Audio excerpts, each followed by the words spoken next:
सर्वांचं मनापासून स्वागत। हॅलो डॉक्टर हा दूरदर्शन सह्याद्री वाहिनीचा आरोग्य विषयक विशेष कार्यक्रम आहे, ज्यामध्ये तुम्ही तुमच्या आरोग्य समस्यांविषयी किंवा आजारांविषयीचे तुमचे प्रश्न हे आमच्या तज्ञ डॉक्टरांना विचारू शकता, ते सुद्धा घरातून कुठेही न हलता फक्त फोनवरून। आजचा कार्यक्रम हा प्रायोजित कार्यक्रम आहे। विषय आहे पुरुष वंध्यत्व आणि संयुक्त उपचार। नवरात्रीचे 9 दिवस आदिदेवी स्त्री शक्तीचा जागर, स्त्री शक्तीची आराधना आणि 9 रात्रींचा जल्लोष। स्त्री आणि पुरुष हे एकाच नाण्याचे 2 बाजू आहेत, ज्या जर सुयोग्य आणि सुदृढ असतील तरच प्रजोत्पादन शक्य आहे। पुरुष वंध्यत्वामध्ये बाधा आणणारं म्हणजेच प्रजोत्पादनामध्ये बाधा आणणारं वंध्यत्व, या संपूर्ण ऑक्टोबर महिन्यात आपण वंध्यत्व ह्या विषयावर संयुक्त उपचार पद्धतीची शृंखला घेणार आहोत। त्यातलीच पहिली माळ म्हणजे पुरुष वंध्यत्व। पुरुष वंध्यत्वाची कारणं काय आहेत, पुरुष वंध्यत्वावरील उपचार काय आहेत, या विषयावर अर्थातच आपल्याला मार्गदर्शन करतील संयुक्त उपचार पद्धतीचे जनक आणि वेदिक्युअर वेलनेस क्लिनिकचे संचालक डॉक्टर अनिल पाटील। नमस्कार डॉक्टर, तुमचे या कार्यक्रमामध्ये स्वागत। नमस्कार। डॉक्टर अनिल पाटील हे मुंबई युनिव्हर्सिटीमधून MBBS MD गोल्ड मेडलिस्ट आहेत। संयुक्त उपचार पद्धतीमध्ये ते allopathy, Ayurveda, Panchakarma, naturopathy, physiotherapy, reiki, acupuncture आणि ॲक्युप्रेशर, समूह चिकित्सा आणि संगीतोपचारांचा वापर करतात। अनेक राष्ट्रीय आणि आंतरराष्ट्रीय पुरस्कारांनी त्यांना सन्मानित केलेला आहे। इंदिरा गांधी राष्ट्रीय सद्भावना award, international gold star millennium award, health care excellence award in Ayurveda हे त्यांपैकीच काही ठळक पुरस्कार। दर्शक हो, पुरुष वंध्यत्व आणि संयुक्त उपचार असा आजच्या कार्यक्रमाचा विषय आहे। कार्यक्रमामध्ये फोन करण्यासाठी तुम्ही उत्सुक असालच। फोन करण्यासाठी लागतील आमचे दूरध्वनी क्रमांक, ते असे आहे 022 हा मुंबई बाहेरच्या प्रेक्षकांनी STD कोड डायल करायचा आहे। मोबाईल धारकांनी सुद्धा हा कोड डायल करायचा आहे। आमचे 2 क्रमांक आहेत। पहिला क्रमांक 24908050, दुसरा क्रमांक 24988050। या दूरध्वनी क्रमांकांवर संपर्क साधून आपण आमच्या कार्यक्रमामध्ये जरूर सहभागी होऊ शकता। जास्तीत जास्त प्रश्न आम्ही नेहमीच आमच्या कार्यक्रमामध्ये घेण्याचा प्रयत्न करत असतो, म्हणून फोन करताना कृपया आपल्या टीव्ही संचाचा आवाज कमी ठेवावा। प्रश्न हा विषयाला अनुसरून थोडक्यात आणि सलग विचारावा। आजच्या कार्यक्रमातील तज्ञ डॉक्टर अनिल पाटील यांच्याशी थेट संपर्कासाठी त्यांचा पत्ता, दूरध्वनी क्रमांक आणि वेबसाईट आम्ही दुसऱ्या विश्रांतीनंतर आणि कार्यक्रमाच्या शेवटी दोन्ही वेळेला दाखवणार आहोत, त्याची पण सर्वांनी नोंद ठेवावी। याशिवाय संयुक्त उपचार पद्धतीच्या कार्यक्रमामध्ये एक विशेष सदर असतं, ते म्हणजे प्रश्न मंजुषा। आजचा कार्यक्रम हा नीट लक्षपूर्वक बघा, ऐका आणि कार्यक्रमाच्या शेवटी जो प्रश्न विचारला जाईल त्याचं अचूक उत्तर दिल्यावर तुम्हाला भरघोस बक्षीस सुद्धा जिंकता येतील, त्यामुळे कार्यक्रम नीट बघायला विसरू नका। नमस्कार सर, पुन्हा एकदा आजच्या कार्यक्रमामध्ये स्वागत। आपण मागच्या महिन्यामध्ये लैंगिक समस्या ह्या विषयावरून खरं म्हणजे वंध्यत्वाची सुरुवात केलीच होती। आज दुसरा आपण म्हणूया, म्हणजे ह्या महिन्यातला जरी पहिला असेल तरी वंध्यत्व विषयावरचा पहिला पण लैंगिक समस्या बघितल्या आणि आता आपण पुरुष वंध्यत्वाविषयी बघणार आहोत। काय सांगाल, काय सुरुवात कराल सर? हो नाही सर, मी पुरुष वंध्यत्वाने सुरुवात मुद्दामून करतोय, कारण बऱ्याच वेळा असं दिसून येतं की खेड्यापाड्यामध्ये जर मूल होत नसेल 1-2 वर्ष की लगेच स्त्रियांकडे बोट दाखवलं जातं। आणि वेदिकेवर मला असं वाटतं हा कटाक्षाने पाळतो आम्ही की सुरुवातीची तपासणी आम्ही नेहमी पुरुषाची करतो, कारण जितका कारण स्त्रियांमुळे होतात तेवढीच कारण पुरुषांमध्ये देखील असतात वंध्यत्वाची, मूल न होण्याची। त्यामुळे आपण सुरुवातीला आणि पुरुषांचं जे काही फिजिओलॉजी आहे ती खूप साधी सोपी आहे आणि सहज आपल्याला कळू शकतं वंध्यत्व आहे की नाही। त्यामुळे एक छोटीशी तपासणी जरी सिमेन रिपोर्ट काढला तरी आपल्याला कळतं की वंध्यत्व आहे की नाही। तर त्याच्यामुळे त्यांची तपासणी करणं सोपं असतं। स्त्रियांची त्या मानाने कॉम्प्लिकेटेड आहे, त्यांचं कारण पण कळणं तेवढं सोपं नसतं, त्यामुळे त्यांची तपासणी आपण नंतर करतो। तर सुरुवात आपण पुरुषांपासून करतो आणि लगेच म्हणजे लैंगिक क्षमतेपासून आपण सुरुवात करतो की संबंध व्यवस्थित होतात की नाही, हा पहिला प्रश्न असतो माझा। त्याच्यानंतर आपण सिमेन रिपोर्टकडे वळतो की कसं वीर्य तपासणी झालेली आहे की नाही, आणि त्यानुसार मग पुढे आपण वंध्यत्वाला सुरुवात करतो की पुढे तपासण्या त्याच्यानंतर केल्या जातात। तर एक साधारण 6 महिने जर अनप्रोटेक्टेड इंटरकोर्स होत असेल एका जोडप्यामध्ये, साधारण आठवड्यातनं 3 वेळा, आणि तरी संबंध होत नसेल तर आपण म्हणू शकतो की वंध्यत्व असण्याची शक्यता आहे। तर मग ते वंध्यत्व कुठल्या कारणामुळे आहे हे पाहण्यासाठी सुरुवात आपण पुरुषांच्या तपासणीने करू शकतो। तर ती आपण सुरुवात करूया की म्हणजे पुरुषांची साधारण पुरुषांची जननेंद्रिय सुद्धा बाहेर असतात, त्यामुळे त्यांचं एक्झामिनेशन करणं पण सोपं असतं. स्त्रियांची जननेंद्रिय आत असतात, तर त्याच्यामध्ये शिश्न आणि वृषण हे बाहेरून आपल्याला दिसू शकतं.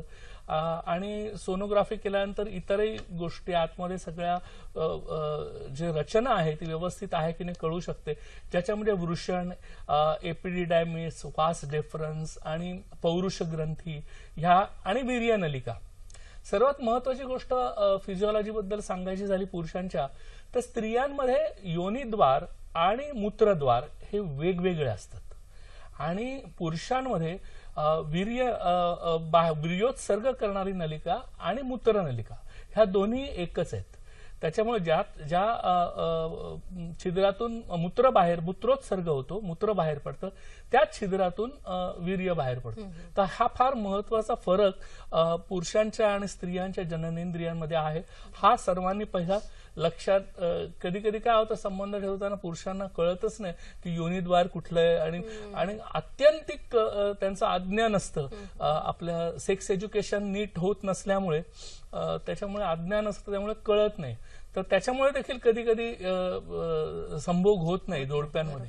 तर तो भाग आपण पहिला जाणून घेतला पाहिजे.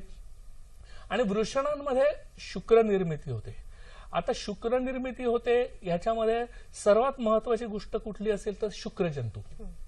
कारण शुक्रजंतू जसं स्त्रियांमध्ये बीज असतं किंवा अंड असतं, म्हणजे तर तेच महिन्यात एक अंड बाहेर पडत असतं त्यांचं.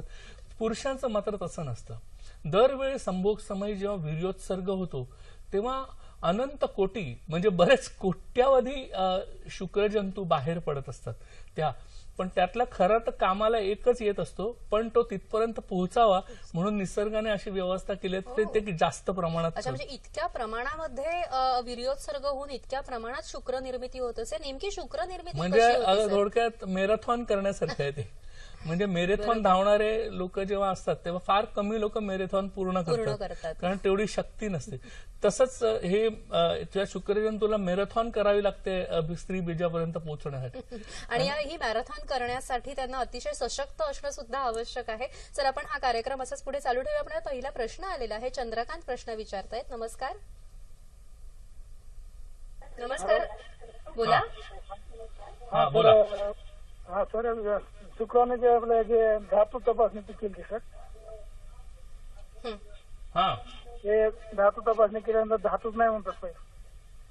धातू नाहीये की शुक्रजंतू नाहीये? हा, शुक्राने जंतूच नाही म्हणतात सर. हा, बर ठीक, हरकत नाही. ठीक. थोडक्यामध्ये त्यांना अझूस्पर्मिया नावाचा रोग आहे, ज्याच्याबद्दल आपण त्याची कारणं वगैरे याचा उहापोह करणारच आहोत.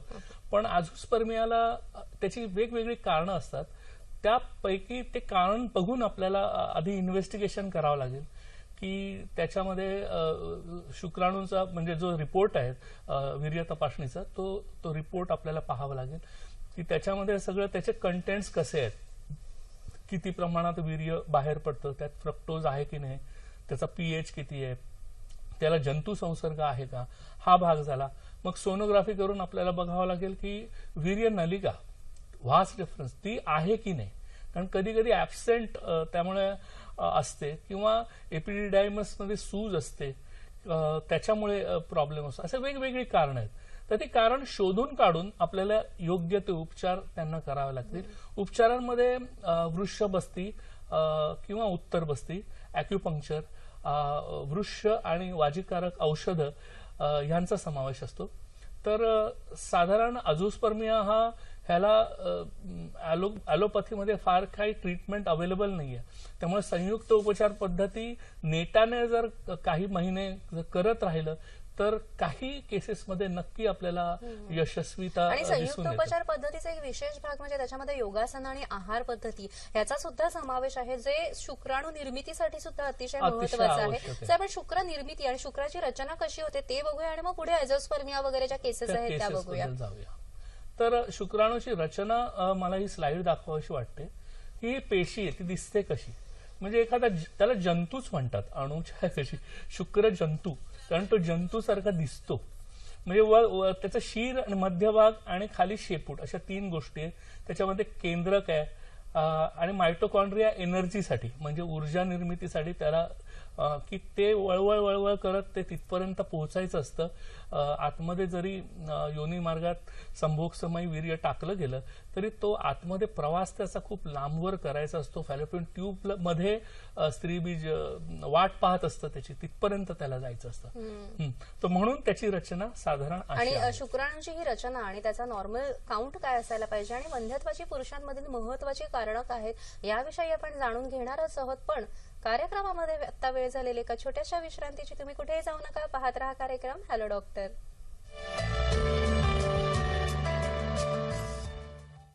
विश्रांतीनंतर सर्वांचं पुन्हा एकदा हॅलो डॉक्टर कार्यक्रमामध्ये स्वागत. आजचा कार्यक्रम हा प्रायोजित कार्यक्रम आहे. विषय आहे पुरुष वंध्यत्व आणि संयुक्त उपचार आणि सहभागी आहेत डॉक्टर अनिल पाटील. आजच्या कार्यक्रमातील तज्ञ डॉक्टर अनिल पाटील यांच्याशी थेट संपर्कासाठी त्यांचा पत्ता, दूरध्वनी क्रमांक आणि वेबसाईट आम्ही दुसऱ्या विश्रांतीनंतर आणि कार्यक्रमाच्या शेवटी दोन्ही वेळेला दाखवणार आहोत, त्याची आपण सर्वांनी नोंद ठेवावी. नवरात्रीचा जल्लोष चालू आहे. अगदी नवरात्र आणि गणेश चतुर्थीला हमखास आठवणारा पदार्थ म्हणजेच राजगिरा. पण मला माहितीये का की राजगिरा हा भारतीय पदार्थ नाहीये. अमेरिकेवरून जरी हा आला असला तरी आपल्या धार्मिक ह्याच्यामध्ये, धार्मिक परंपरेमध्ये आता तो रूढ झालेला आहे. पण राजगिरा हा फक्त धार्मिक वेळेला किंवा धार्मिक प्रसंगी खाण्याचा नसून तो नेहमीच्या अन्नधान्यामध्ये सुद्धा आणण्याचा पदार्थ आहे. कारण राजगिरा ह्यामध्ये व्हिटॅमिन सी मुबलक प्रमाणात आहे आणि दुधाच्या दुप्पट ह्याच्यामध्ये कॅल्शियम आहे. त्यामुळे नियमित वापरामध्ये राजगिराचा जरूर वापर करावा. सर, आपण जेव्हा पुरुष वंध्यत्वाविषयी बोलतोय तेव्हा नॉर्मल सीमेन रिपोर्ट काय असतो ही अनेक जणांना उत्सुकता असते. कारण रिपोर्ट समोर असं पण कळत नाही काय चाललंय, म्हणजे काय नक्की बघायचे किंवा मला नक्की प्रॉब्लेम काय आहे, काय सांगाल ह्याविषयी? ते एक स्लाइड आणलेली आहे मी मुद्दामून. कधी कधी काय होतं की पुरुषांचा जो काउंट असतो तो थोडा कमी जास्त असला तरी आधुनिक विचारसरणीमध्ये त्याच्याकडे विशेष लक्ष दिलं जात नाही. कारण एकतर ट्रीटमेंट नसते ऑलिगोस्पर्मियाला आणि दुसरी गोष्ट म्हणजे टेक्नॉलॉजी वापरायची म्हणजे तयारीच ठेवलेली असते डॉक्टरने की टेक्नॉलॉजी वापरायची आहे. पहिलं IUI करायचंय नाहीतर IVF करायचंय. पण संयुक्त उपचार पद्धतीमध्ये असं नसतं. आपण ऑलिगोस्पर्मिया किंवा आझोस्पर्मिया जरी असेल तरी आपण ट्रीटमेंट देतो. त्याच्यामुळे सामान्य रिपोर्ट कसा असतो हे प्रत्येक जो रुग्ण आहे त्याला समजलं पाहिजे. नाहीतर कधी कधी वाटतं किंवा आपण जेव्हा सांगतो की बाबा पुरुषाला की बाबा तुझा रिपोर्ट ॲबनॉर्मल आहे तर मग ते म्हणतात आम्हाला आधीच्या कुठल्या डॉक्टरने सांगितलं नाही असं होतं. तर त्यामुळे तो नॉर्मल रिपोर्ट हे जे WHO चे पॅरामीटर्स आहेत ते काय आहेत ते नीट जरा समजून घ्या. हा जो रिपोर्ट जरा तो स्लाइड दाखवा. हे बघा, संख्या किती असायला पाहिजे? 20 मिलियन म्हणजे 20 दशलक्ष ml मध्ये पर मिलीलिटर मध्ये 20 दशलक्षच्या वरती असायला पाहिजे. मात्रा एका वेळी वीर्योत्सर्ग होतो ती साधारण 4 दिवसाचं ब्रह्मचर्य पाळल्यानंतर आपण पाहतो. त्यामुळे 2 ते 5 मिलीलिटर तरी वीर्य बाहेर यायला पाहिजे. शुक्राणूची गतिशीलता एकूण किती पाहिजे? 50% जास्त पाहिजे. आणि त्याच्यामध्ये ग्रेड 4 आहेत, 1, 2, 3 आणि 4. 1 ही कमीत कमी गतिशील असलेला आहे आणि 4 हा सगळ्यात जास्त फास्ट मुव्हिंग जे आहेत ते चौथी ग्रेड आहे. तर त्या ग्रेड्सचं 20%, 20%, 30%, 30% इथपर्यंत त्यांचा मोटिलिटी किंवा गतिशीलता असायला पाहिजे. सर्वात महत्वाची गोष्ट विकृत शुक्राणू म्हणजे स्पर्म्स असतात पण ते कधी कधी विकृत असतात. म्हणजे योग्य, कोणाला धडच नसतं, कोणाला शेपट्यात 2 असतात किंवा कोणाला 2 डोकी असतात, त्याला विकृत म्हणतात. तर ते 15% कमी असायला पाहिजे. वीर्य शर्करा किंवा फ्रक्टोज त्याच्यामध्ये असायला पाहिजे. pH हा 7 पेक्षा जास्त असायला पाहिजे कारण तो अल्कलाईन पाहिजे. जंतू संसर्ग म्हणजे ज्या पस सेल्स म्हणतात त्या खूप कमी असायला पाहिजेत आणि साधारण 30 मिनिटांमध्ये त्याला द्रवता यायला पाहिजे. तर हा नॉर्मल रिपोर्ट आहे. हा पाहिजे तर फोटो काढून घ्या. तुम्हाला पॅरामीटर्स म्हणजे तुमच्या वीर्य तपासणीच्या रिपोर्टशी तुम्ही कम्पेअर करू शकता आणि मग तुम्हाला कळू शकतं की हे मिनिमम पाहिजे, बरोबर, हे कमीत कमी पाहिजे. ह्याच्यापेक्षा जास्त असू शकतं निश्चितच. म्हणजे ह्याच्यापेक्षा जास्त असेल तरच आपण नॉर्मल म्हणतो. आणि आपण हा फोटो काढण्यासाठी नंतर युट्यूबवर सुद्धा हा कार्यक्रम दाखवतो. त्यामुळे पुन्हा ते नक्कीच आणि पुन्हा प्रक्षेपित सुद्धा करतो. त्यामुळे नक्कीच ते पुन्हा बघू शकतील आणि फोटो काढू शकतील. आपल्याला पुढचा प्रश्न आलेला आहे. प्रमोद प्रश्न विचारतायत जळगाववरून. नमस्कार. नमस्कार, बोला. नमस्कार मॅडम, जळगाववरून बोलतोय प्रमोद शिंदे. ऍक्च्युली आमच्या लग्नाला तर 2 वर्ष झालेत. तर डॉक्टरांकडे गेलो होतो आम्ही. तर माझे आणि माझ्या मिसेसचे दोघींचे रिपोर्ट काढलेत, ते बऱ्यापैकी नॉर्मल आहेत. तर जसं की माझा सेमनचा रिपोर्ट काढलाय, माझ्या मिसेसचा थायरॉइड एक्सरे वगैरे सर्व काढले. तर दोघे डॉक्टर म्हणतात की नॉर्मल आहे, पण ऍक्च्युली दिवस रात्रीचा काय प्रॉब्लेम असू शकतो किंवा मार्गदर्शन वगैरे यासाठी मी सांगितलं. संबंध कधी ठेवायचा याच्याबद्दल तुम्हाला ज्ञान असावं ना. हो हो हा, म्हणजे पहिले पाळीचे पहिले 10 दिवस सोडून नंतरचा जो आठवडा आहे त्याच्यामध्ये मॅक्सिमम संबंध व्हायला पाहिजेत. तर ते जर तुम्ही ठेवत असाल हा तर ते नॉर्मल आहे. म्हणजे हा ठीक आहे, हरकत नाही. हा, कधी कधी काय होतं की असं आहे की आपल्याला वाटतं विज्ञान खूप पुढे गेलंय आणि आपल्याला सर्व हे रिपोर्ट काढले म्हणजे आपल्याला सगळं समजलं आणि सगळं नॉर्मल आहे. पण बऱ्याच वेळी असं नसतं. बऱ्याच छोट्या छोट्या गोष्टी असतात जे मी सांगितलं की आधुनिक विज्ञान बऱ्याच वेळा दुर्लक्ष करतं. दुर्लक्ष का करतं? कारण ठरवलेलंच असतं की आपल्याला टेक्नॉलॉजी वापरायची आहे, कारण आपल्याकडे उपायच नाहीयेत बऱ्याचशा गोष्टींना. त्यामुळे टेक्नॉलॉजीच वापरायची असेल तर कशाला आपण मग सांगायचं नॉर्मल आहे, सगळं होत नाहीये, मग आपण IUI करूया, IUI न झाला पुढे टेस्ट ट्यूब बेबी करूया. तर आपण संयुक्त उपचार पद्धतीत असा विचार करत नाही. जरी अनएक्सप्लेन्ड फर्टिलिटी असेल तर कधी कधी काय होतं, इतर कुठचे रोग असतात, जंतू संसर्ग असतात, बरेच आहेत. आता मी तुम्हाला आपण त्याचा चर्चा त्याच्यावर विस्तृतपणे करणार आहोत. पण जरी अनएक्सप्लेन्ड इन्फर्टिलिटी असली तरी कधी कधी काय होतं, साधी ओबेसिटी असते, म्हणजे स्त्रीचं वजन जास्त असतं कधी कधी, आणि किंवा पुरुषामध्ये जास्त उष्णता असते, त्याच्यामुळे होत नाही. साधं कधी कधी पंचकर्म जरी केलं आपण, माझ्याकडे वर्षानुवर्ष मुलं न झालेली जोडपी येतात आणि मी नुसतं एक सुरुवात डिटॉक्सिफिकेशननी वमन विरेचन जरी केलं तर पहिल्याच महिन्यात कन्सीव्ह होऊन जातात. त्यांना पण आश्चर्य वाटतं की काय झालं. अरे मी सांगितलं की तुमच्या शरीरामध्ये भरपूर कचरा साठलेला तो मी साफ केला, आणि साफ केल्या केल्या तुमची फर्टिलिटी वाढली. म्हणजे मला एक गोष्ट आठवली ह्याच्यावरनं की जी रामाचा जो वंश आहे सूर्यवंशी आहे, तर त्याच्यामध्ये राजा दिलीप ह्याला मूल होत नसतं, तर त्याला कोणी ऋषी असतात त्यांचे, ते सांगतात की तुम्ही वनात राहा आणि एका गायीची उपासना करा. तर त्या गायीच्या मागे फिरून त्याच्यानंतर ती गाय त्यांना प्रसन्न होते. तर मला वाटतं तेच असावं की राजा जो आहे तो विलासी आहे, त्याच्यामध्ये मेद किंवा चरबी जास्त आहे, आणि मग तो वनात राहून तिकडचं सगळं म्हणजे वनचरी राहून त्याचं चरबी किंवा त्याच्या अंगातली जी शिथिलता आहे, जे पंचकर्म आहे, आरोग्य सुधारलं आणि मग त्याला फर्टिलिटी झाली. हेच कदाचित असावं त्याच्यामध्ये. त्यामुळे अनारोग्य असतं ते छोट्या छोट्या गोष्टींमुळे, ते पाहावं लागतं आपल्याला. त्यामुळे पंचकर्म आधी करून घेतलं तर कधी कधी पटकन मूल होऊ शकतं अशा. बरोबर. सर, आपण नॉर्मल शुक्र निर्मिती बघितली, नॉर्मल शुक्र निर्मितीचे रिपोर्ट सुद्धा बघितले, पण वंध्यत्वाची पुरुषांमध्ये कारणं काय आहेत?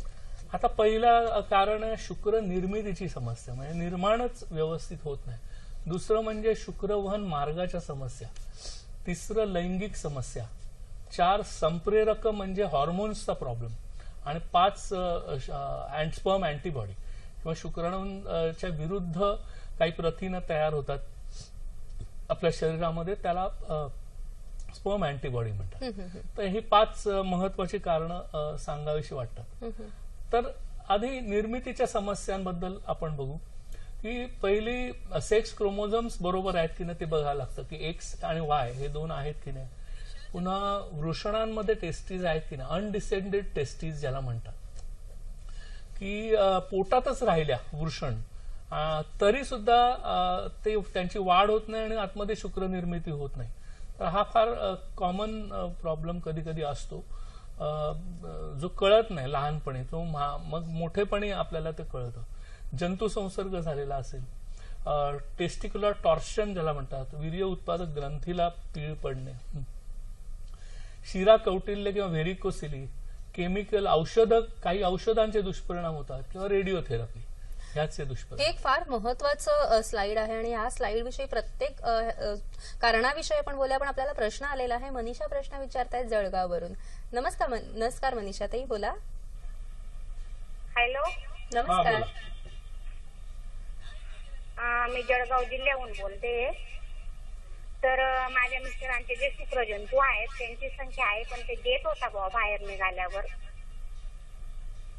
असं डॉक्टरांचं म्हणणं आहे. आम्ही ट्रीटमेंट केली 2-3 ठिकाणी, डॉक्टर म्हणे याच्यावर ट्रीटमेंट होऊ शकत नाही. पुन्हा एकदा सांगा तुमचा प्रश्न, की शुक्रजंतू आहेत मग? हो, ते डेट होता म्हणे, बाहेर निघाल्यावर ते डेट होता. डेड होतं. अच्छा, डेड. हा मराठीत डेड आम्हाला कळे ना. ठीक आहे, डेट होता. हा, बरं ठीक. धन्यवाद. हा, त्याला नेक्रोस्पर्मिया किंवा मेलेले शुक्रजंतू असं आपण म्हणू शकतो. की त्याला काय कारण आहे ते आपल्याला शोधून काढावं लागेल. आतमध्ये शुक्रनिर्मिती होते आणि त्याच्यानंतर बाहेर पडताना का व्हेरिकोसिली सारखी समस्या आहे का किंवा प्रचंड प्रमाणात जंतू संसर्ग आहे का, तर हे दोन गोष्टी फार महत्वाच्या आहेत. ह्या पाहाव्या लागतील आणि त्याप्रमाणे जंतू संसर्ग त्याविषयीची स्लाइड आहे का आपल्याकडे सर? व्हेरिकोसिली ला आपण ट्रीट करू शकतो. नेक्रोस्पर्मिया म्हणजे मेलेले शुक्रजंतू याची नेमकी कारणं काय आहेत त्याविषयीची स्लाइड आहे, त्याविषयी अजून सर सविस्तर माहिती सुद्धा देतील. तर त्याच्यामध्ये कारण संप्रेरक कधी कधी बरोबर नसतात. टेस्टोस्टेरॉन जर व्यवस्थित नसेल, वीर्योत्पादक ग्रंथींचे आजार मी जसं सांगितलं, जंतू संसर्ग वगैरे, शिरा कौटिल्य मी बोललो की व्हेरिकोसिली, त्याच्यानंतर ही काही औषध आहे किटोकेनाझोल, स्पायरोनोलॅक्टोन जे डायुरेटिक म्हणून आपण वापरतो, त्याचा दुष्परिणाम होऊ शकतो. अँटीस्पर्म अँटीबॉडी आहे, टीबी झालेला असेल अशा कारणामुळे, किंवा स्पर्मॅटोजिनेसिस पूर्ण होत नाही, अर्धवटच कुठेतरी संपून जातो, ही कारणं आपल्याला सांगता येतील नेक्रोस्पर्मियाला. ह्याला उत्तर बस्ती आधी ते कारणाची ट्रीटमेंट द्यायची, त्याच्यानंतर उत्तर बस्ती मध्ये आपण ज्या रबरी नलिकेद्वारे आतमध्ये काही औषधं सोडतो डायरेक्ट, त्याच्यामुळे त्यांना ती नरिशमेंट मिळते, हे जे मेलेले जंतू आहेत त्यांना. आणि बऱ्याच वेळा जे पूर्ण डेड असतील जरी जंतू असतील तरी काही प्रमाणात ते जिवंत होऊ शकतात. थोड्या प्रमाणात जर असेल की मृत होत असतील तर ते तर नक्कीच बरे होऊ शकतात, पण 100% डेड असतील तरी देखील फायदा उत्तर बस्तीमुळे आणि अॅक्युपंक्चरमुळे होऊ शकतो. तर ही एकत्रित ट्रीटमेंट जर त्यांनी केली तर त्यांना फायदा होण्याची शक्यता निश्चित आहे. मगाशी चंद्रकांत यांचा लातूरवरनं प्रश्न होता ॲझोस्पर्मिया विषयी, तर त्याची स्लाइड, त्याच्या स्लाइडवरून जरा अजून माहिती देऊ शकाल का? हा, तर नष्ट शुक्र ज्याला आपण म्हणतो, की आता पुन्हा त्यात मी सांगितलं की गुणसूत्रांमध्ये काही प्रॉब्लेम असेल तर तो, त्याची काही विकृती असेल, पुन्हा टेस्टिक्युलर फेल्युअर म्हणजे टेस्टिस पहिल्यापासून कामच करत नाही, पहिल्यापासून अगदी, त्यानंतर प्रोलॅक्टिन वगैरे संप्रेरक वाढलेले आहे, किंवा जीर्ण आजार आहेत, कॅन्सर, किडनी, यकृत, मधुमेह खूप जास्त प्रमाणात असला तरी पण प्रॉब्लेम होऊ शकतो, किंवा ऑब्स्ट्रक्टिव्ह ॲझोस्पर्मिया ज्याला म्हणतात, की वीर्यवाहक नलिका अवरोध किंवा नसणं, किंवा लहानपणी मार खाल्ला असेल जोरदार तिथे, किंवा एखादी सर्जरी केलेली असेल तर त्याच्यामुळे होऊ शकतं. गालगुंड लहानपणी झाले असतील किंवा त्याच्यामुळे ऑर्कायटिस होतो, संसर्ग होतो टेस्टिसना, त्यामुळे काम बंद पडू शकतं. टायफॉइड आर्काइड, विषम ज्वर झाल्यामुळे देखील हाच दुष्परिणाम होऊ शकतो आणि ज्याच्यामुळे ॲझोस्पर्मिया होऊ शकतो. बरोबर सर. आणि आपण शुक्रनिर्मितीच्या समस्यांविषयी मगाशी कारणं बघितली, तर प्रत्येक कारण आम्हाला जरा सविस्तर सांगू शकाल का? आता एक एक आपण पाहिलं की शुक्रनिर्मितीमध्ये बाधा करणारी जी कारणं आहेत त्याच्यात एक जवळजवळ 4-5 कारणं होती आपली, आणि जी फार महत्वाची कारणं आहेत, कारण हेच कारण जे असतं ते पुढे वंध्यत्व करत असतं, आणि म्हणून ते जाणून आपण घेऊया. एक एक आपण कारण बघत जाऊ. की आता ऑलिगोस्पर्मिया, आपण ॲझोस्पर्मिया बघितलं, आता आपण ऑलिगोस्पर्मियावर जाऊ, म्हणजे शुक्राणूंची संख्या कमी असणे. तर त्याची कारणं काय असू शकतात? पुन्हा तेच की जंतू संसर्ग, त्यानंतर हर्निया हायड्रोसिली, हे फार कॉमन आहे की ज्याच्यामुळे ऑलिगोस्पर्मिया होऊ शकतो. मग गालगुंडाबद्दल आपण बोललो, पौरुष ग्रंथी किंवा प्रोस्टॅटायटिस झालेला असेल तरी पण, पुरुष संप्रेरक टेस्टोस्टेरॉन जर कमी असेल, खूप जास्त प्रमाणात स्थौल्य, मधुमेह खूप जास्त प्रमाणात असेल, हृदयरोग असेल, किंवा काही औषधं आपण घेतो, ब्लड प्रेशरची औषधं, त्याच्यामुळे बऱ्याच वेळा ऑलिगोस्पर्मिया निर्माण होतो. त्यापैकी लोसार्टन एक औषध आहे की ज्याच्यामुळे तसं होऊ शकतं. आणि व्हेरिकोसिली किंवा सिरा कौटिल्य हा एक हे. आणि आजकाल काय झालंय की लग्न करायचं वय वाढलंय, त्यामुळे पुढे मुलं होण्याचं सुद्धा वय वाढलंय, त्यामुळे इतरही आजार अनेक वेळेला त्या दाम्पत्याला असतात आणि त्याच्यामुळे सुद्धा शुक्रनिर्मितीच्या समस्या येऊ शकतात. याविषयी अजून आपण जाणून घेणार आहोत. आपल्याला प्रश्न आलेला आहे, तुषार पाटील प्रश्न विचारतायत जळगाववरून. नमस्कार. Hello sir. नमस्कार. हॅलो सर, मला सरांना असा प्रश्न विचारायचा होता. सर, त्या ठिकाणी आयुर्वेदिक आणि ॲलोपॅथीमध्ये असं क्लेम केलं जातं सर कधी कधी की त्या ठिकाणी ॲलोपॅथीपेक्षा आयुर्वेदिक त्या ठिकाणी जास्त इफेक्टिव्ह आहे सर त्याचं वंध्यत्वावर. तर त्या ठिकाणी सर थोडं कन्फ्युजन असं होऊन जातं की सर काय फॉलो करायचं सर, आयुर्वेदिक फॉलो करायचं तर त्या ठिकाणी ॲलोपॅथी काय बेटर आहे सर त्या संदर्भामध्ये? निश्चित तुषारजी, तुमचा प्रश्न अतिशय चांगला आहे आणि योग्य प्रश्न आहे, रास्त प्रश्न आहे. अनेकांच्या मनात असा संभ्रम असेल याविषयी सर नक्कीच मार्गदर्शन करतील, शंकांचं निरसन करतील. मात्र कार्यक्रमात आता वेळ झालेली एका छोट्याशा नवरात्रीत वापरला जाणारा पदार्थ राजगिरा हा तुम्हाला माहिती आहे का की इतर धान्यांच्या मनाने अँटी ॲलर्जिक कंपाऊंड्स आहेत, म्हणजे ॲलर्जी ज्यांना येते पोटामध्ये किंवा शरीरभर त्यांना राजगिरा हा अतिशय उपयुक्त असतो. ह्याशिवाय ज्यांना शर्करा आहे त्या डायबेटिक लोकांसाठी सुद्धा जर राजगिराच्या पोळ्यांचा वापर केला किंवा भाकरीचा वापर केला तर रक्तातील अतिरिक्त शर्करा सुद्धा कमी होते. सर, तुषार पाटील यांचा प्रश्न होता, त्यांचं काय उत्तर द्याल? ते कसं आहे की एखाद्या आध्यात्मिक माणसाला विचारलं की कुठचा धर्म श्रेष्ठ आहे, तर तो सांगेल की आपलं शास्त्रवचन आहे की एकम सत विप्राह बहुधा वदन्ते. तर ह्याच्यामध्ये सर्वात महत्वाचं काय, संयुक्त उपचार पद्धती सर्वश्रेष्ठ आहे असं मी का म्हणतो की याच्यात सगळ्या पाथीतले एक एक एक एक एक एक चांगलं चांगलं घेतले. आता इन्व्हेस्टिगेशन जो रिपोर्ट दाखवला तो ॲलोपॅथीतला होता आणि त्याच्यानंतर जी काय मी औषधोपचार करणार आहे त्याच्यामध्ये आयुर्वेद पण आहे, ॲलोपॅथी सुद्धा आहे, आहार पण आहे, योग आहे, पंचकर्म आहे, ॲक्युपंक्चर आहे. म्हणजे जगातल्या सर्व पाथी मी एकत्रित केल्या आणि त्यातला बेस्ट निवडलं आणि समाजासमोर ठेवलं. म्हणजे ही पाथीतली भांडणं कशाला पाहिजेत आणि समाजाला तरी कन्फ्युजन कशाला पाहिजे की मी काय कुठच्या पाथीला वापरायला पाहिजे. मी म्हणतो सगळ्या पाथींमध्ये जे चांगलं आहे ते वापरा.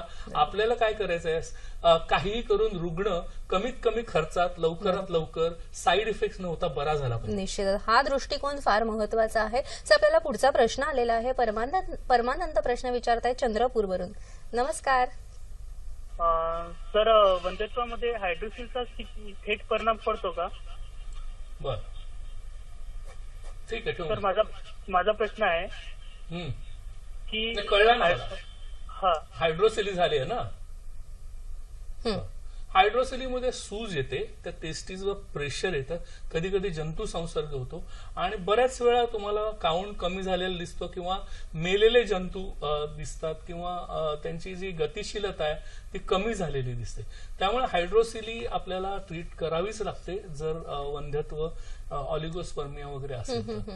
या वंध्यत्वाच्या केसेस ज्या आहेत त्या तुम्ही ट्रीट कशा करतात, नेमक्या काय दृष्टिकोन असतो तुमचा ट्रीट करताना? काही केसेस असतात का? कुठलीही जर केस आपल्याकडे आली तर आपण त्यांचा प्रथम संभोग क्षमता टेस्ट करतो की बाबा काय, त्याच्यानंतर आपण त्याचा वीर्य तपासणी करून घेतो. तर मी तुला सांगितलंच की कसा रिपोर्ट असायला पाहिजे. मग त्याच्यामध्ये हे नेक्रोस्पर्मिया, ऑलिगोस्पर्मिया किंवा ॲबनॉर्मल स्पर्म ज्याला आम्ही टेराटोझोस्पर्मिया असं म्हणतो, विकृत शुक्राणू आहेत का, तर हे पण टेस्ट करतो.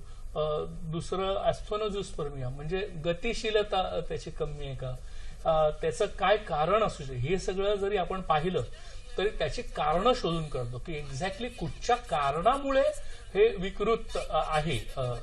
तर ते कारण शोधून काढून त्यानुसार त्याचं हे केलं जातं, चिकित्सा केली जाते. तर वीर्य तपासणीनंतर सोनोग्राफी केली जाते. सोनोग्राफी त्यामध्ये आपल्याला बऱ्याच गोष्टी कळतात की काय प्रॉब्लेम आहे म्हणून. आणि सोनोग्राफी जर नॉर्मल असेल किंवा ॲबनॉर्मल असेल तर ते कारण शोधून काढून त्याची चिकित्सा केली. मग अंतर्गत बस्ती, उत्तर बस्ती, ॲक्युपंक्चर, आहारावर त्यांना सल्ला दिला जातो की आहारामध्ये काय प्रॉब्लेम असेल तर, व्हेरिकोसिली असेल तर त्याप्रमाणे त्यांना सल्ले दिले जातात. असं एकत्रित उपचार पद्धती केल्यामुळे आपल्याला त्याच्यामध्ये लवकर फरक दिसून येतो किंवा लवकर आपल्याला फायदा दिसून येतो. ज्याच्यात आधुनिक वैद्यकीय ट्रीटमेंट नाहीये अशा वंध्यत्वाच्या कारणांना आपण ट्रीट करू शकतो, कारण हा सिस्टमॅटिक अप्रोच आहे आणि वेगवेगळ्या पाथी एकत्रीकरण आहे. निश्चितच. सर, आता मगाशी जसं हायड्रोसिली या विषयावर त्यांनी विचारला प्रश्न, तसं शुक्रवहन मार्गातले काही अडथळे असतात ज्याच्यामुळे सुद्धा वंध्यत्व येत असतं, तर याविषयी काय सांगाल? आता अडथळे आपण म्हणू शकतो तर त्याच्यामध्ये 2-3 कारण आहेत. एक म्हणजे समजा वास डिफरन्स ज्याला म्हणतात, वीर्यवाहक नलिका ती ऍबसेंट असेल म्हणजे नाहीच आहे. म्हणजे वृषणांमध्ये होतंय वीर्यनिर्मिती, पण ते पुढे सरकत नाही, कारण मार्गच नाहीये जायला. मग अशा वेळी मात्र IVF किंवा टेस्ट ट्यूब बेबीज करावी लागते, इक्सी करावी लागते, म्हणजे आतून शुक्रजंतू काढून घ्यावे लागतात. दुसरं एपिडिडेमिस मध्ये सिस्ट निर्माण होतं. हा एक ऑब्स्ट्रक्टिव्ह टाईपच आहे की ज्याच्यामुळे हा त्रास होऊ शकतो की वीर्य निर्मिती कमी होते, शुक्र निर्मिती कमी होते आणि ऍस्टोनोस्पर्मिया म्हणजे गतिशीलता कमी असते किंवा स्पर्म्स डेड होतात किंवा अजिबात स्पर्म्स निर्माण सुद्धा होत नाही. तर अशा गोष्टी होऊ शकतात. सर, ते हायड्रोसिलीचं जे म्हणाले ना, तर त्याच्यावर काय उपाय असतो मग? हायड्रोसिलीला आपल्याला काही खास अशी जंतुसंसर्ग असेल तर आपण प्रतिजैविक वापरू शकतो. अॅक्युपंक्चर नि बऱ्याच वेळा मी पाहिलेलं आहे. आणि काही खास औषध आहेत विषतिंदूक वटीसारखे किंवा चंद्रप्रभा वटीसारखे की ज्यांचा फायदा मी पाहिलेला आहे हायड्रोसिलीमध्ये झालेला. अच्छा. आणि अॅक्युपंक्चरने बऱ्याच वेळा ती झालेली सूज उतरून गेलेली मी पाहिलेली आहे. तर अशी काही कॉम्बिनेटिव्ह ट्रीटमेंट आपल्याला करावी लागते. अगदीच इम्पॉसिबल असेल तरच ऑपरेशनचा सल्ला दिला जातो. सहसा मी ऑपरेशन करण्याचा सल्ला देत नाही, कारण अशा ऑपरेशनमध्ये कधी कधी आजूबाजूच्या नसांना धक्का लागून मग अजूनच पुढे वीर्य निर्मिती होणं कठीण होऊन बसतं. वंध्यत्वाच्या कारणांमध्ये महत्वाचं कारण म्हणजेच लैंगिक समस्या. मागच्या कार्यक्रमामध्ये आपण त्याविषयी सविस्तर बोललोच होतो, पण थोडक्यात तुम्ही काय सांगू शकाल आता, विशेष करून पुरुष वंध्यत्वाच्या संदर्भाने? आता लैंगिक समस्यामध्ये 2-3 आहे. ही स्लाइड दाखवते की शीघ्र बदल म्हणजे कन्झ्युमेटच होत नाही मॅरेज, म्हणजे संबंध ठेवण्याच्या आधीच वीर्य पात होतो. दुसरं म्हणजे वीर्योत्सर्ग होत नाही, म्हणजे एक तर अनइजॅक्युलेशन किंवा आतमध्ये रिट्रोग्रेड इजॅक्युलेशन, आतल्या आत वीर्योत्सर्ग होतो, बाहेर पडत नाही. दुसरं म्हणजे पौरुष ग्रंथी शस्त्रकर म्हणजे प्रोस्टेट ग्लँड जर वाढलेली असेल किंवा त्याची सर्जरी झालेली असेल तरी त्रास होतो, किंवा त्याला आघात झालेला असेल काही औषधं जशी मी मगाशी दाखवली की त्याच्यामुळे देखील काही डिप्रेशन किंवा स्किझोफ्रेनिया ह्याच्यावर काही औषधं आपण घेतो, त्याचे दुष्परिणाम सेक्सवर होऊ शकतात.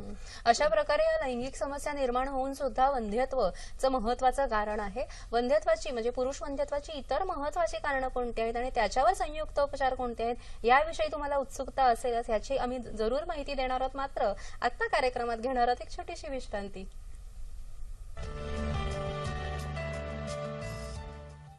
सर, जेव्हा आपण लैंगिक समस्या ह्या विषयावर आता बोलत होतो, आपण थोडक्यात कार्यक्रम मागच्या वेळेस अतिशय सुंदर केलेला आणि आपल्याला अनेक दर्शकांचे प्रश्न सुद्धा आलेले, पण अजूनही थोड्याशा शंका बाकी असतात. थोडक्यात काय सांगाल याविषयी? का माहिती, आज आपण पुरुषांविषयी बोलतो, मागच्या वेळी पण पुरुषांच्या स्त्रियांच्या दोघांबद्दल बोललो, पण स्त्रियांना सहसा लैंगिक समस्या जरी असली तरी वंध्यत्व त्याच्यामुळे निर्माण होईल असं नाही. पण पुरुषांमध्ये जर लैंगिक समस्या असेल तर वंध्यत्व निर्माण होतच, म्हणजे ते होतच. आणि बहुसंख्य स्त्रियांना सेक्स बद्दल अज्ञान असतं किंवा ओपनली बोलत नाही. पण माझं त्यांना एक आवाहन आहे की जर तुम्हाला अशी समस्या असेल तर पहिलं त्याच्याशी नीट बोला, त्याला सपोर्टिव्ह सायकोथेरपीची गरज असते. आणि पुरुषाला अशा वेळी सपोर्टची फार गरज असते. तो बिचारा इकडे तिकडे लिंग वैद्य शोधत असतो आणि चांगल्या डॉक्टरकडे जात नाही आणि व्यवस्थित वाचीकरणाची चिकित्सा करत नाही. आणि स्त्री मात्र हा विचार करत बसते. मला एक गाणं आठवलं छान, त्या एक अरुण सरनाईकच्या पिक्चर मध्ये, की स्त्रियांच्या मनात तेच असतं, का रे दुरावा का रे अबोला अपराध माझा असा काय झाला. ती विचार करत असते की माझा पुरुष माझ्यावर नीट प्रेम करत नाही, की प्रेम करत नाहीये किंवा काय तफावत. हा, तर त्याच्यासाठी ओपनली बोललं पाहिजे. पहिलं म्हणजे आपापसात बोललं पाहिजे.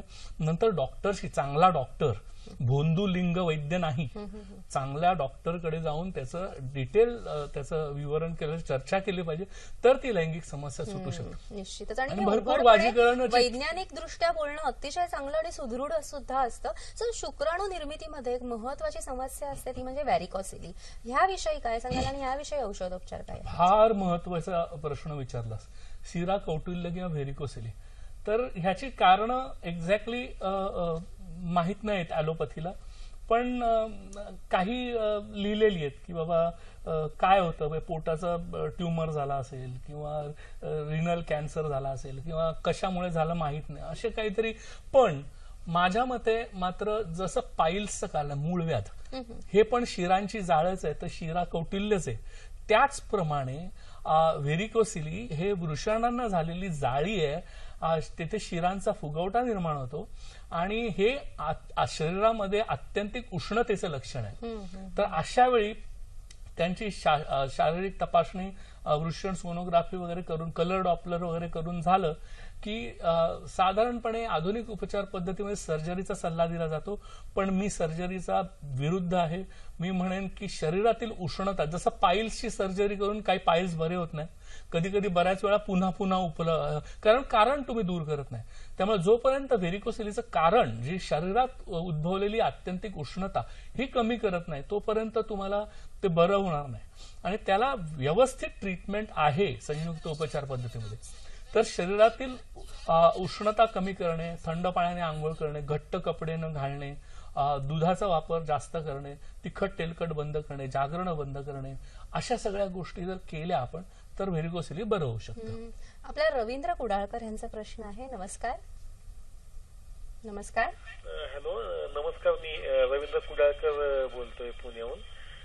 सर्वप्रथम सह्याद्री वाहिनीच्या 45व्या वाढदिवसानिमित्त ज्ञान, माहिती आणि मनोरंजन या क्षेत्रामध्ये एक भरीव कामगिरी करून आमच्यासारख्या असंख्य श्रोत्यांना एक आयडेंटिटी पण दिली सह्याद्री वाहिनीने. आज अनिल पाटील सर, मला प्रश्न असा विचारायचा आहे की स्त्रियांच्या तुलनेमध्ये पुरुषांमधील जे वंध्यत्व आहे ते अधिक गुंतागुंतीचे किंवा कॉम्प्लिकेटेड असतं का, याबद्दल सांगावं. धन्यवाद. आणि सह्याद्री वाहिनीला पुनश्च एकदा हार्दिक शुभेच्छा. धन्यवाद. सर, काय सांगाल थोडक्यात त्यांना? नाही, असं म्हणता येणार नाही. उलट मी सुरुवातीलाच सांगितलं की शुक्राणू समस्या ह्या एकदम डिस्टिंक्ट असतात, आपल्याला लगेच ओळखता येतात आणि त्याला ट्रीटमेंटही संयुक्त उपचार पद्धतीमध्ये यशस्वीरित्या करता येते. स्त्रियांमध्ये मात्र जास्त कॉम्प्लिकेटेड असतं, म्हणजे ते इतकं सोपं नाही त्यांचं डायग्नोज करणं आणि ट्रीटमेंट करणं. हे पुढच्या वेळी आपण पाहूच. निश्चितच. मला वाटतं कुडाळकर सरांना ह्या प्रश्नाचं त्यांच्या समाधानकारक उत्तर मिळालं असेल. कुडाळकर सर आपले नेहमीचे सजग दर्शक आहेत. तुम्हाला सुद्धा दूरदर्शन वाहिनीच्या 45व्या वर्षानिमित्त हार्दिक शुभेच्छा मी देते सर. आणि असेच तुम्ही नियमित प्रश्न विचारत जा आणि इतरही दर्शकांना मी आवाहन हे नेहमी करीन. सर, आपल्याला शुक्राणूंच्या ज्या समस्या आहेत त्याच्यामध्ये शुक्राणूंमध्ये अँटीबॉडीज निर्माण होणं ही एक फार महत्वाची आणि माहीत नसलेली समस्या आहे. काय सांगाल याविषयी? अँटीबॉडीज जर निर्माण होत असतील तर माझ्या मते संपूर्ण पंचकर्म करून घेणं, त्याच्यानंतर स्वमूत्र चिकित्सा ही फार महत्वाची आहे. माझ्या आईने फार काहीतरी एक वेगळंच उपाय शोधून काढला होता. तर तुम्हाला माहित असेल की माझी आई आयुर्वेदिक डॉक्टर आहे आणि 60 वर्षापासून प्रॅक्टिस करते इन्फर्टिलिटीमध्ये. तिने काढलेलं की एकमेकांना जर अँटीबॉडी निर्माण होत असेल तर नवऱ्याने आणि बायकोने एका ताटात जेवावं. हा, म्हणजे एकमेकांचं उष्ट खावं. जे आपल्याकडे जुनी पद्धत होती की नवऱ्याच्या ताट, म्हणजे आपल्याला ते असं काहीतरी असं आपण हिनकारक वाटतं, पण तसं नाहीये. ते त्याच्यामध्ये शास्त्र आहे. एकमेकांना अँटीबॉडीज निर्माण न होणे याच्यासाठी ते शास्त्र आहे. त्यामुळे त्याने ते एकमेकांच्या ताटात तुम्ही जेवा. आणि नवऱ्याने जे घातलेली अंगठी आहे सोन्याची, त्याचं पाणी उकळवून त्याचं पाणी रोज अर्धा कप सकाळी, अर्धा कप रात्री तिने प्यावं. तर ह्याचा देखील एकदम विशेष वेगळं औषध म्हणून सांगतो. असा कार्यक्रम तुम्हाला कसा वाटला हे जाणून घेण्याची सुद्धा आम्हाला उत्सुकता आहे. याशिवाय ज्या डॉक्टर्सना आमच्या कार्यक्रमात प्रायोजित कार्यक्रम करायचा असेल त्यांनी आम्हाला जरूर संपर्क साधावा. आमचा पत्ता आहे निर्माती हॅलो डॉक्टर, दूरदर्शन केंद्र, वरळी, मुंबई 400030. तुम्ही आम्हाला ईमेल पाठवू शकता hello.drdkmumbai@gmail.com वर. याशिवाय www.facebook.com/ddsahyadri.in वर तुमच्या कमेंट्स आम्हाला पाठवू शकता आणि youtube.com/user/ddsahyadri वर हाच कार्यक्रम तुम्ही पुन्हा बघू शकता. पुरुष वंध्यत्वातील विविध कारणांविषयी आपण आता जाणून घेतलं. तर संयुक्त उपचार ह्याविषयी काय सांगाल? तर ते दाखवण्यासाठी एक 2 केसेस मी 2 रिपोर्ट्स आणलेले आहेत. एक ऑलिगोस्पर्मियाचा आहे आणि एक अझोस्पर्मियाचा आहे. तर तो मला दाखवायला आवडेल की ऑलिगोस्पर्मियाचं थोडं जास्त फोकस केलं तर दिसेल की बिफोर म्हणजे 8-7 ला आलेला पेशंट त्याचा काउंट किती कमी होता आणि त्याच्यानंतर 2च महिन्यामध्ये संयुक्त उपचारमध्ये किती प्रमाणामध्ये वृद्धी झालेली आहे, त्याच्या मोटिलिटीमध्ये सुद्धा, आणि एकूणच काउंट वाढलेला आहे, जवळजवळ नॉर्मल झालेला आहे, हे ह्या केसमध्ये दिसतंय. पण थोडा तरी प्रमाणात शुक्रजंतू होते जे आता नॉर्मल झाले. दुसरा मात्र आझोस्पर्मियाचा केस आहे. ही त्यावेळी आलेली केस आणि त्याच्यानंतर 0 काउंट असलेला माणसाचा फक्त 2च महिन्यामध्ये तो 16 मिलियन विथ मोटिलिटी ही दाखवते. तर हे रिअल रिपोर्ट्स आहेत. असे लाखो लोक वेदिक क्युअर मध्ये येत असतात, पण खास मुद्दामून आणलं की बिफोर आफ्टर आपल्याला ह्या रिपोर्ट मध्ये सहज जाणून घेणं शक्य आहे. निश्चित. आणि सर, संयुक्त उपचार नेमके आपण पुरुष वंध्यत्वात मध्ये कसे करतो आणि कोणते करतो? त्याच्यामध्ये आधी निरनिराळ्या प्रकारचे औषधं वापरतो. त्या औषधांमध्ये कोकिलाक्ष, जातीफळ, अश्वगंधा, शतावरी, सफेद मुसळी, गव्हांकुर, शिलाजीत ही औषधं वापरतो. आहारामध्ये फरक करतो. उडीद, दूध, तूप ह्याचा युक्त आहार, प्रथिनयुक्त आहार सांगतो. त्यानंतर अंतर्गत बस्ती.